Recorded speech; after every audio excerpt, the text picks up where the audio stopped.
देखो, अभी तक हम लोगों ने जितनी भी पढ़ाई की उसमें बहुत सारे एलिमेंट्स के बारे में हम लोग ऑलरेडी पढ़ चुके हैं, उनको समझ चुके हैं।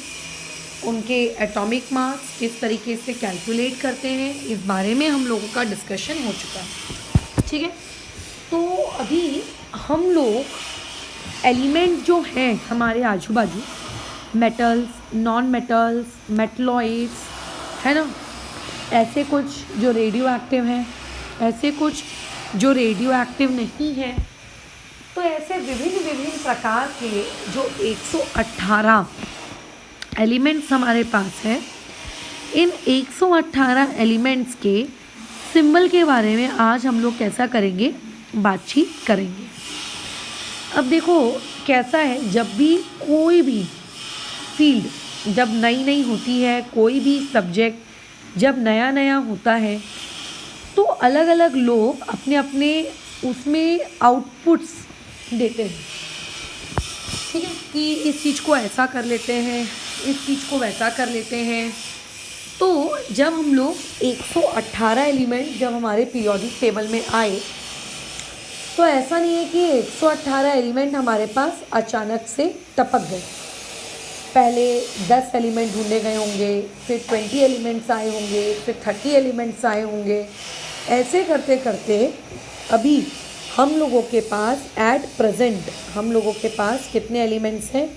118 एलिमेंट्स हमारे पास एट प्रेजेंट है। बट इनिशियली एकदम at starting there were few elements. ठीक है, जब हम लोग एकदम पुरातन ज़माने की अगर मैं बात करूँ, है ना, एकदम स्टार्टिंग की अगर मैं बात करूँ, देयर वेयर फ्यू एलिमेंट्स, बहुत ही कैसे थे, कम एलिमेंट्स हमारे पास थे।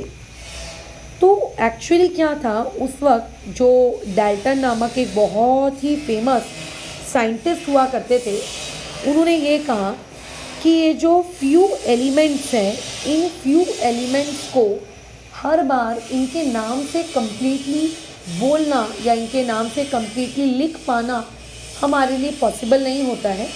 तो चलो एक काम करते हैं, ठीक है, हम इनको क्या करते हैं, सिंबल प्रोवाइड करते हैं।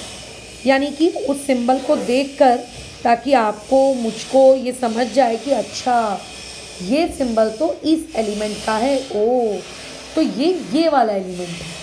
ठीक है, हमको ये चीज़ ताकि समझ जाए। तो एक्चुअली में उस ज़माने में क्योंकि बहुत कम एलिमेंट्स थे, तो ये जो सिंबल प्रोवाइड करने का काम है उस ज़माने में, ठीक है, फ्यू एलिमेंट्स के लिए कौन आ गया है? डाल्टन आ गया है। ठीक है, डाल्टन थे। डाल्टन ने बोला कि चलो एक काम करते हैं, इन एलिमेंट्स को उनके क्या करते हैं, नाम की जगह उनके सिंबल्स से अपन पहचानना शुरू करते हैं। तो डाल्टन ने अपने कुछ सिंबल्स वगैरह एलिमेंट्स को लेकर दिए कि कॉपर को आप ऐसे इंडिकेट करेंगे, हाइड्रोजन ऐसे इंडिकेट किया जाएगा, आयरन इस तरीके से इंडिकेट किया जाएगा। बट ये जो डाल्टन का तरीका है, ये अभी के ज़माने के हिसाब से अगर मैं बात करूँ तो नाउ ये तरीका आउट ऑफ यूज़ हो चुका है। मैडम अगर ये तरीका आउट ऑफ यूज़ हो गया है तो आप क्यों पढ़ा रहे हो? क्योंकि आप अगर केमिस्ट्री पढ़ रहे हो तो आपको अपनी केमिस्ट्री के जो शुरुआत के दिन थे, जहाँ से केमिस्ट्री का जन्म हुआ, लोगों ने क्या क्या कंट्रीब्यूशन किया, ये सब भी तो आपको पता होना चाहिए ना। तो क्योंकि आपको ये सारी चीज़ें पता होनी चाहिए, इसीलिए हम लोग डाल्टन सिंबल्स की अभी क्या कर रहे हैं, पढ़ाई कर रहे हैं। लेकिन ये डाल्टन सिंबल्स अभी आउट ऑफ यूज़ क्यों हुए, वो तुम खुद सीख जाओगे। अभी जैसे ही मैं तुम्हें सिंबल्स की लिस्ट दूंगी, ठीक है, जैसे ही मैं तुमको लिस्ट दूंगी, तुम उस लिस्ट को जब देखोगे तो तुमको खुद को लगेगा कि यार ये लिस्ट को ना याद रख पाना बहुत कठिन है। उस वक्त तो उस ज़माने में हार्डली 20-30 एलिमेंट्स थे। उस 20-30 एलिमेंट्स के लिए भी हमको वो लिस्ट याद रख पाना बहुत कठिन लग रहा था। तो तुम एक बार के लिए ये सोचो, अगर वही आपके पास 50 से 60 एलिमेंट्स होते, 118 एलिमेंट्स होते, क्या आप वो लिस्ट याद कर पाते? आप नहीं कर पाते याद। आप जितना ईजीनेस आपके अंदर होनी चाहिए किसी चीज़ को मेमोराइज करने के लिए, को रट्टा मारने के नाम पे तो लोग दुनिया के अलग अलग कंट्रीज़ के मैप्स रट लेते हैं, उनके कैपिटल्स रट लेते हैं, उनकी लैंग्वेजेस वहाँ जो बोली जाती, मतलब बेसिकली सारे जीके फैक्ट्स रट लेते हैं। बट द थिंग इज हम साइंस पढ़ रहे हैं, साइंस को भी अगर रट रट के पढ़ना पड़े, किसी और के लिए कुछ और रटने का दिमाग, किसी और के लिए कुछ रटने का दिमाग, तो मज़ा नहीं आएगा। तो डाल्टन लॉ हमारे दिमाग पे बहुत, नॉट डाल्टन लॉ, डाल्टन का जो सिम्बल्स बनाने का जो तरीका था वो हमारे दिमाग पर बहुत ज़्यादा जोर पड़ रहा था और वो एक अच्छा तरीका नहीं था, इसीलिए इसको क्या कर दिया गया, आउट ऑफ सिलेबस कर दिया गया। और फिर बाद में हम लोगों के आए IUPAC। अब IUPAC क्या है, देखो जैसे आपके WHO होता है, WHO क्या करता है, जितनी भी हेल्थ रिलेटेड बातचीत होती है ऑल ओवर द वर्ल्ड कि यहाँ पे ये बीमारी फैल रही है, इसको रोकने के लिए ये करना चाहिए, इस चीज़ की जागरूकता फैलाने के लिए ये करना चाहिए, ये डूज है, ये डोंट्स हैं, है ना। तो सारी चीज़ें जो WHO World Health Organization health से रिलेटेड बताती है, राइट। तो वैसे ही केमिस्ट्री से रिलेटेड डिसीजंस लेने का अधिकार एक समिति के पास है। दैट पर्टिकुलर समिति इज नोन एज IUPAC। अगर मैं इस IUPAC का फुल फॉर्म लिखूं तो इसका फुल फॉर्म स्कूल में आपको पेपर्स में 1 मार्क के लिए पूछा जा सकता है, आपकी टेक्स्ट बुक में भी है। जब मैं मार्किंग करवाऊंगी तब मैं तुम लोगों को पूरी तरीके से ये चीज़ मार्क करवा के भी दिखाऊंगी कि तुम्हारी बुक में कहाँ है। बट राइट नाउ IUPAC के फुल फॉर्म पे अगर हम बात करें, that is international, I for international, ठीक है, U for union, union of, P for pure, ठीक है, and applied, A for applied, और C फॉर केमिस्ट्री। यानी कि केमिस्ट्री से रिलेटेड कोई भी अगर डिसीजन लिया जा रहा है कि ये वाला फलाना एलिमेंट डिस्कवर हुआ है, ठीक है, बताइए इसका नाम क्या करें, है ना। तो ऐसे केस में IUPAC डिसाइड करेगी कि इसका नाम क्या रखें, इसका नाम क्या रखना चाहिए, क्यों नहीं रखना चाहिए, इसके एटॉमिक वेट को क्या रखें, इसका एटॉमिक नंबर क्या दें, है ना। ये सारी चीज़ों के लिए सब कुछ दिमाग लगाने के लिए, केमिस्ट्री से रिलेटेड डिसीजंस लेने के लिए IUPAC का जन्म हुआ। और IUPAC ने कुछ रूल्स दिए, गिव सम रूल्स, ठीक है, गिव सम रूल्स। इसने आपको क्या दिए, कुछ रूल्स दिए फॉर सिंबल्स। और इन रूल्स के मदद से हम लोगों के लिए बहुत आसान हो गया क्या करना, बताओ, किसी भी एलिमेंट के सिंबल को याद रख पाना। काफ़ी हद तक, मैं ये नहीं कह रही हूँ कि पूरी तरीके से आसान हो गया, काफ़ी हद तक आसान हो गया। जो समस्या हमें डाल्टन के वक्त फील हो रही थी कि हर एलिमेंट में डाल्टन ने अपना खुद का ही कुछ ना कुछ करके रखा है, वो समस्या अभी हमें IUPAC में फील नहीं हुई, क्योंकि IUPAC ने काफ़ी हद तक हम लोगों को रिलैक्स कर दिया, हम लोगों को चिल कर दिया कि नहीं यार, इस चीज़ को आप इस तरीके से सिंपलिस्टिक वे में ऐसे रिमेंबर कर सकते हो, ये इसका काम करने का तरीका है ना। तो इसीलिए अभी करंटली आप जो सिंबल्स पढ़ते हो, जैसे फॉर्मूला बनाते हो, क्रिस क्रॉस करते हो, उस वक्त आपने सिंबल्स पढ़े हैं कि कॉपर मतलब Cu, आयरन मतलब Fe, मैग्नीशियम मतलब Mg। ये सारे सिंबल्स इस IUPAC की देन है। खैर अभी IUPAC को साइड रखते हैं, IUPAC के बारे में भी डिस्कशन करेंगे, बट पहले हम लोग हमारा डिस्कशन लेकर आते हैं डाल्टन की तरफ। तो बात होती है डाल्टन के बारे में। तो ये देखो, ये जो आपको ये चार्ट दिख रहा है, ये बाबा महाराज डाल्टन की देन थी।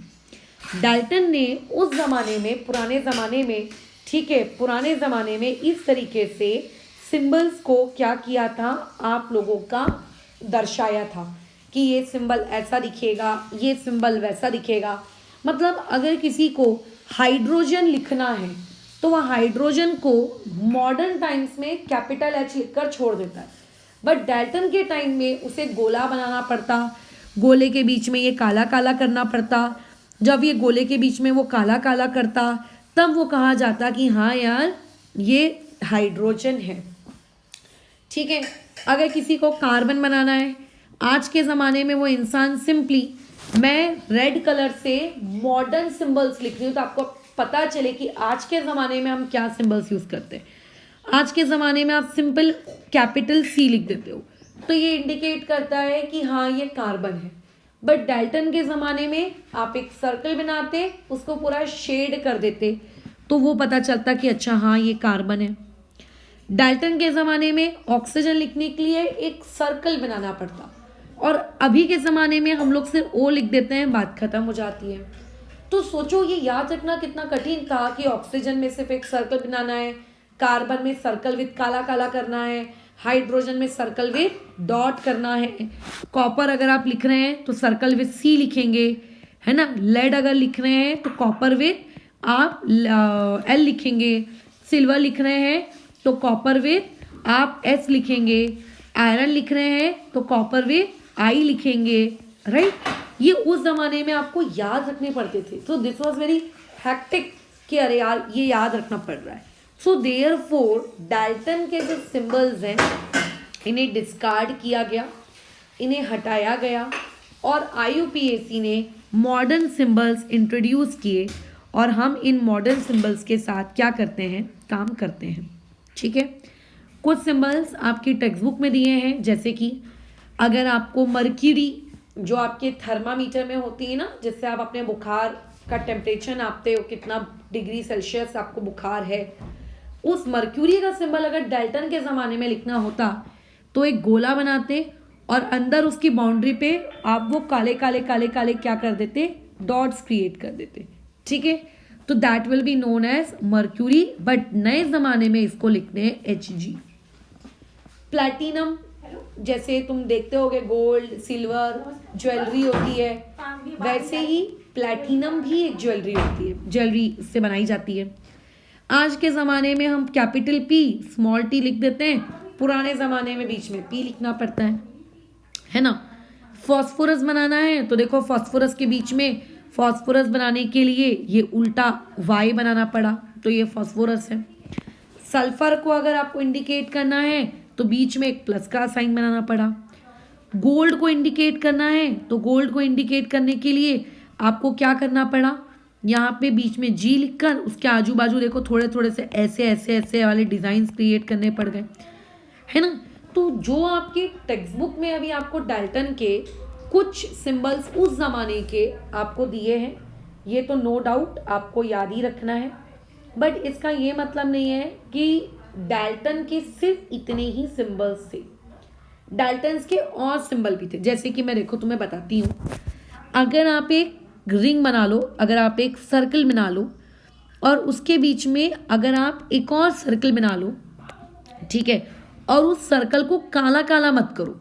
देखो हाइड्रोजन में हमने क्या किया था, सर्कल के अंदर एक और सर्कल बनाया था और उसको आपने काला काला कर दिया था, है ना, तो उसको हमने हाइड्रोजन नाम दिया।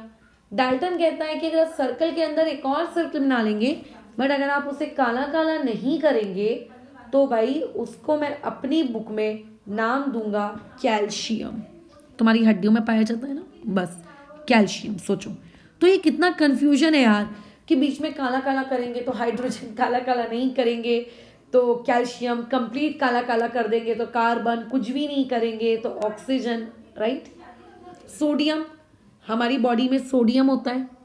अगर आप एक गोला बनाते हैं और उस गोले में अगर आप क्या करते हैं, दो ऐसी वर्टिकल डंडियां खींच देते हैं, अगर आप ऐसी दो वर्टिकल डंडियां खींच देते हैं, ऐसी वर्टिकल डंडी खींच देते हैं अगर आप दो, तो इस पर्टिकुलर चीज को क्या कहा जाता है, इसे कहा जाता है सोडियम। सोचो इसे कहा जाता है सोडियम।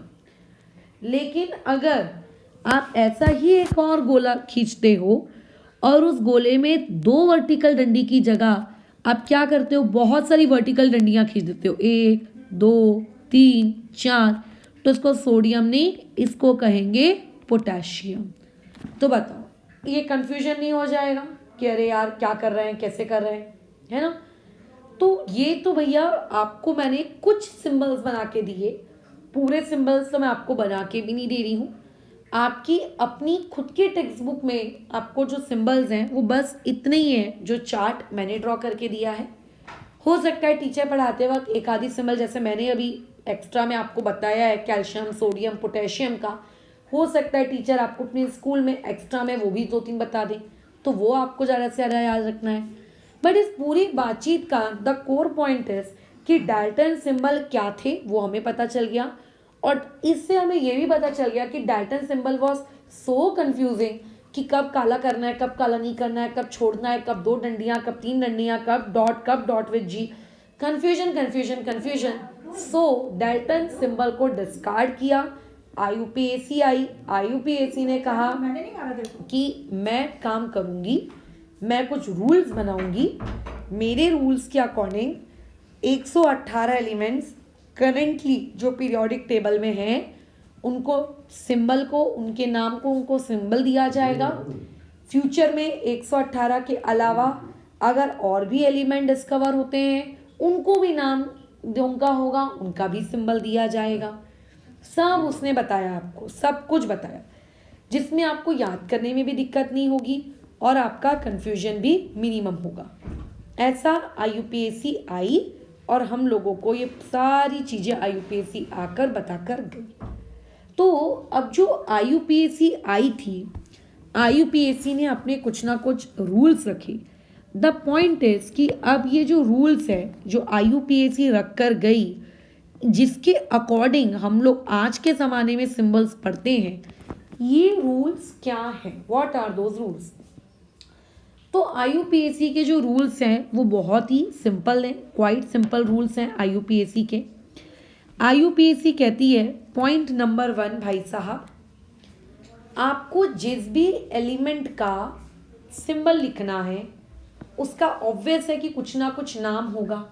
जैसे तुम्हारा नाम होगा प्रथमेश, तुम्हारा नाम होगा गगन, तुम्हारा नाम होगा वैभवी, तुम्हारा नाम होगा आंचल, तुम्हारा नाम होगा आदित्य, तुम्हारा नाम होगा प्रियांशु। वैसे सबका कुछ ना कुछ नाम होगा ही होगा, राइट।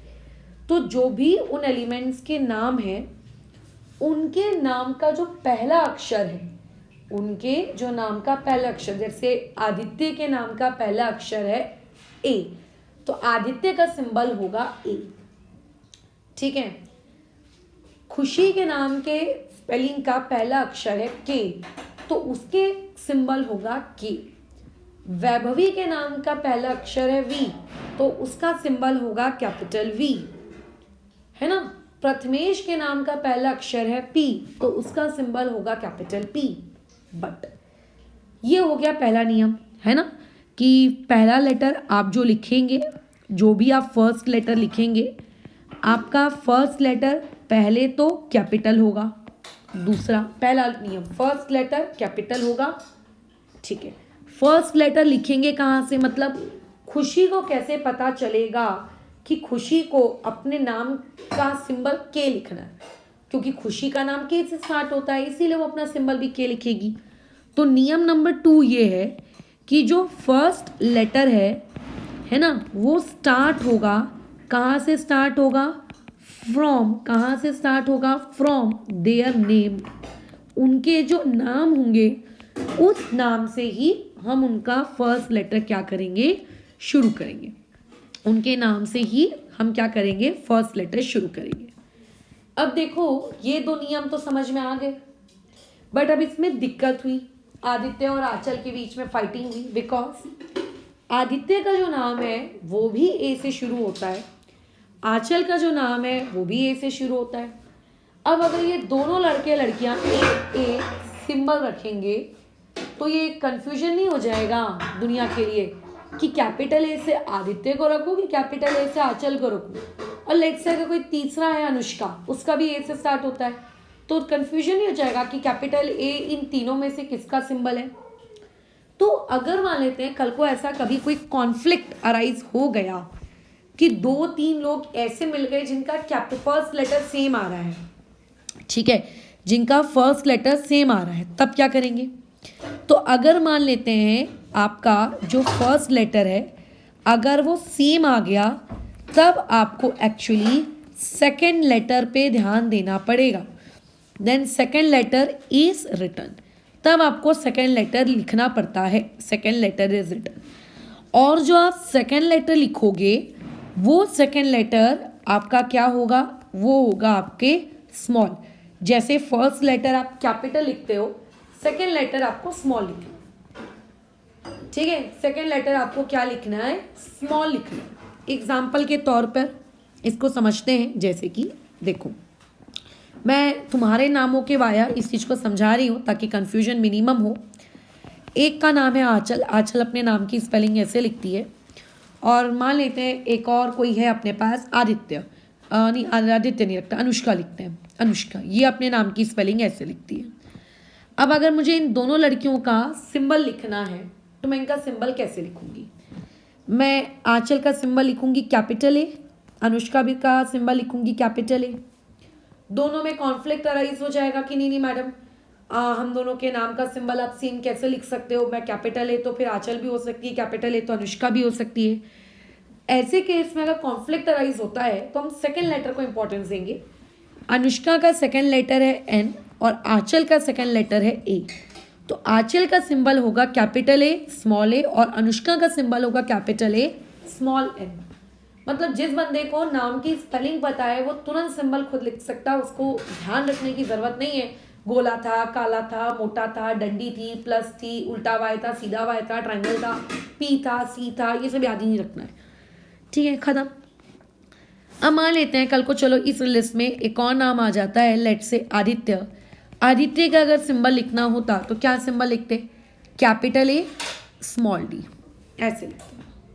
ठीक है, तो अगर फर्स्ट लेटर में कॉन्फ्लिक्ट अराइज होता है तो आपको सेकेंड लेटर को इंपॉर्टेंस देनी है।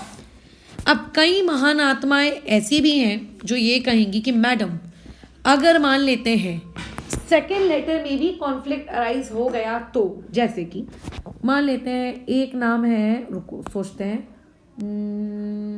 क्या लें, रुको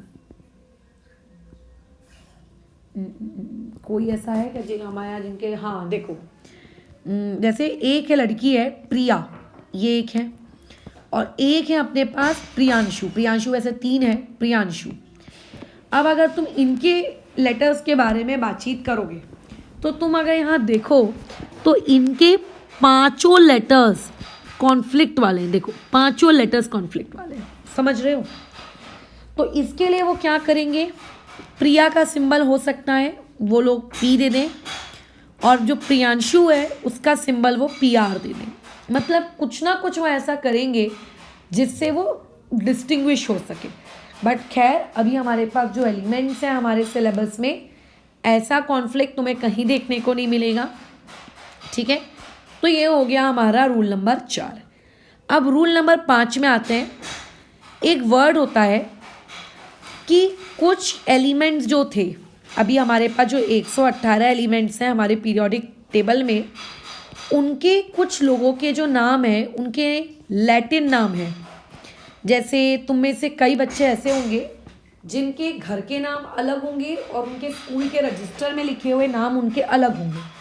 तो ऐसे कुछ एलिमेंट्स होते हैं जिनके नाम अलग होते हैं, मतलब अकॉर्डिंग टू IUPAC उनके अपने एक नाम होते हैं, और कुछ एलिमेंट्स होते हैं जिनके पास उनके लैटिन नेम भी होते हैं एज वेल एज उनके पास IUPAC नेम भी होते हैं, दोनों नाम होते हैं।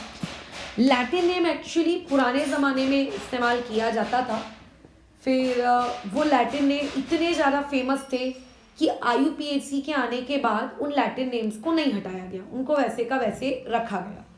ठीक है, लैटिन नेम्स भी यूज़ होते हैं और IUPAC नेम भी यूज़ होता है।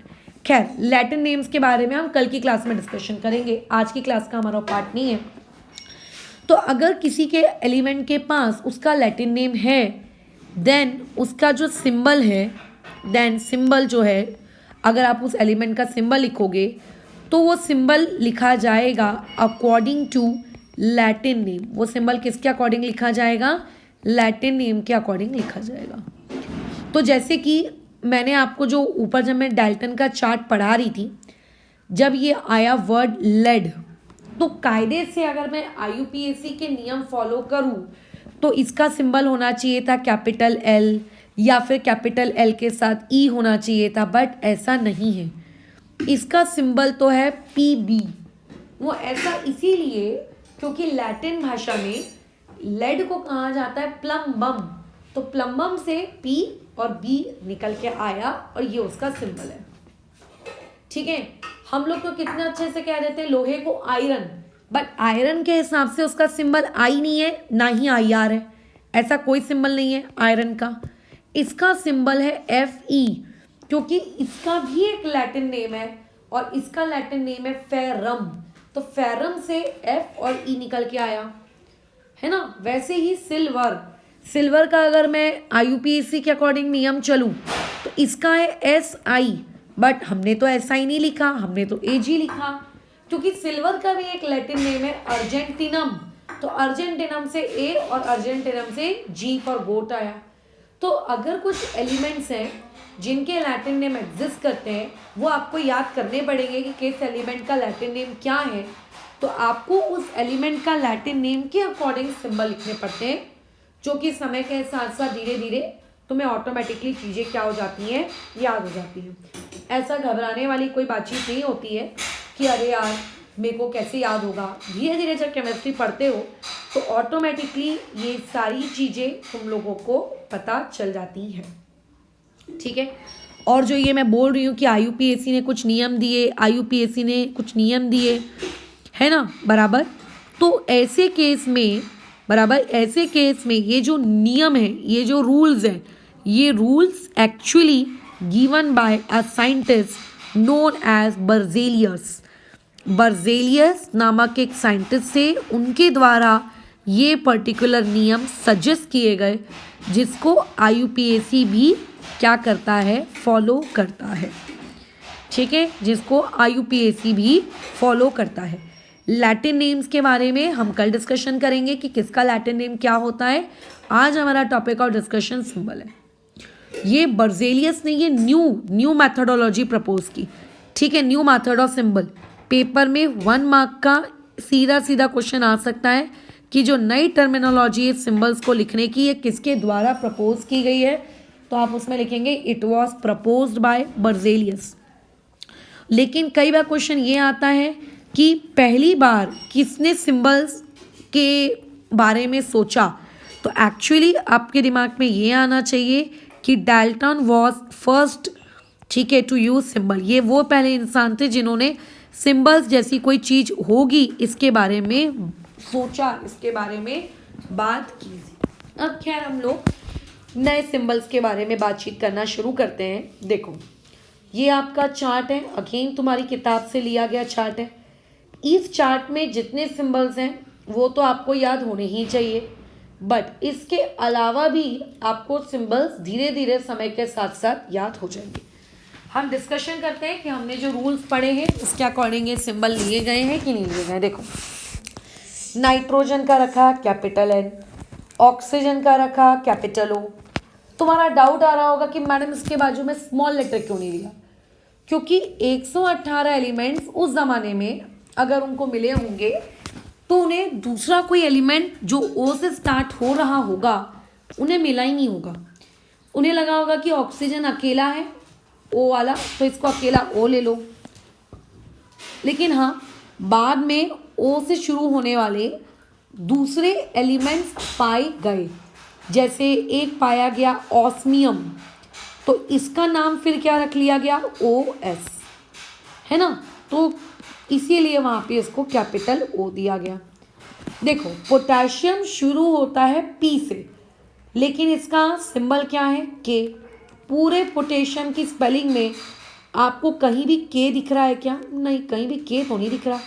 फिर जब K दिख ही नहीं रहा है तो ये K आया कहाँ से, क्योंकि पोटेशियम को लैटिन भाषा में कहा जाता है केलियम, और जो कैलियम है वहाँ से इसका सिंबल निकल के आया K। सिलिकॉन की अगर बात करें तो देखो S वाले कितने हैं, S वाले टोटल 4 लोग हैं, तो इन्होंने सल्फर को कैपिटल S दिया, सिलिकॉन को इन्होंने कैपिटल S दिया, और उसके बाद इनका जो सेकेंड लेटर है वो I दे दिया।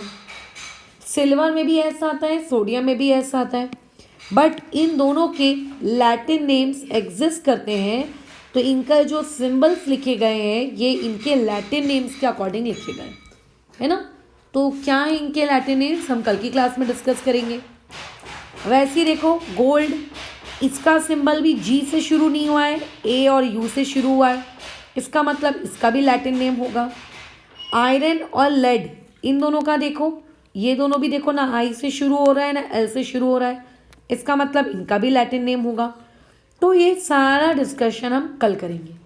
जिंक, देखो जिंक का सिंबल क्या है, जिंक के सिंबल में Z लिया गया और इसका थर्ड लेटर लिया गया N। क्यों, ऐसा क्यों? क्योंकि एक और एलिमेंट होता है पीरियोडिक टेबल में जिसका नाम होता है जिरकोनियम, और उस जिरकोनियम के लिए सिंबल लिया गया है Zi। तो अगर जिंक के लिए भी तुम Zi ले लेते तो दोनों में कॉन्फ्लिक्ट नहीं हो जाता, दोनों का Zi सेम सेम। तो इसीलिए जिंक के लिए सेकंड लेटर को ड्रॉप कर दिया गया कि नहीं यार, इसका सेकंड लेटर हम नहीं लेंगे, इसका हम लोग कौन सा वाला एलिमेंट मतलब लेंगे इसका नाम लिखने के लिए, हम लेंगे एंड थर्ड लेटर। तो जब सेकेंड लेटर में भी कॉन्फ्लिक्ट आ जाए तो इस तरीके से, अच्छा सॉरी इसका है Zr, ठीक है, तो इस तरीके से लिया जाता है। डन। अच्छा आगे बढ़ते हैं। यूरेनियम के बारे में तो बहुत सारे लोगों ने सुना होगा, रेडियो एक्टिव है ये चीज़, कैपिटल यू। नियॉन के लिए देखो Ne। मैग्नीशियम में देखो क्या लिया गया है, Mg ना कि Ma। एल्यूमिनियम के लिए स्टार्टिंग के 2 लेटर्स Al। आर्गन के लिए Ar। बेरियम के लिए Ba। बोरॉन के लिए सिर्फ B। ब्रोमीन के लिए Br। कैल्शियम के लिए Ca। कार्बन के लिए C। क्लोरीन के लिए Cl। कोबाल्ट के लिए Co। कॉपर के लिए Cu। अब ये जो Cu क्यों लिया मैडम, Co क्यों नहीं लिया, Cp क्यों नहीं लिया, U तो उसकी स्पेलिंग में कहीं आता ही नहीं है, फिर ऐसा क्यों किया? तो वो अगेन इसका भी ज़रूर कुछ ना कुछ लैटिन नेम से गहरा रिश्ता नाता ज़रूर रहा होगा। तो जैसे जैसे आप केमिस्ट्री धीरे धीरे एक एक स्टैंडर्ड में पढ़ते जाओगे, धीरे धीरे तुम्हारे ब्रेन में उसकी जो स्टोरेज सिंबल है, जो स्टोरेज क्षमता है, वो तुम्हारी धीरे धीरे बढ़ती जाएगी, तुम्हें अपने आप ये सिंबल्स याद हो जाएंगे। बट इस चार्ट में जिनको मैंने बॉक्स किया है उनके सिंबल मत भूलना, क्योंकि ये सिंबल उनके नाम से नहीं आए, ये उनके लैटिन नेम से आए हैं। तो इसमें एक इंसान के गलत करने की प्रोबेबिलिटी सबसे ज़्यादा रहती है। जैसे पोटेशियम को के नहीं लिखेगा, वो पोटेशियम को पी लिखेगा। तो तुम्हें कोशिश ये करनी है कि चीज़ों को गलत ना करो, ठीक है? ओके, तो ये हो गई हमारी सिंबल्स वाले टॉपिक पे बातचीत। तो इसके आगे की क्लास आप लोगों के लैटिन नेम्स की हम लोग कल कंटिन्यू करेंगे। फिलहाल इस डिस्कशन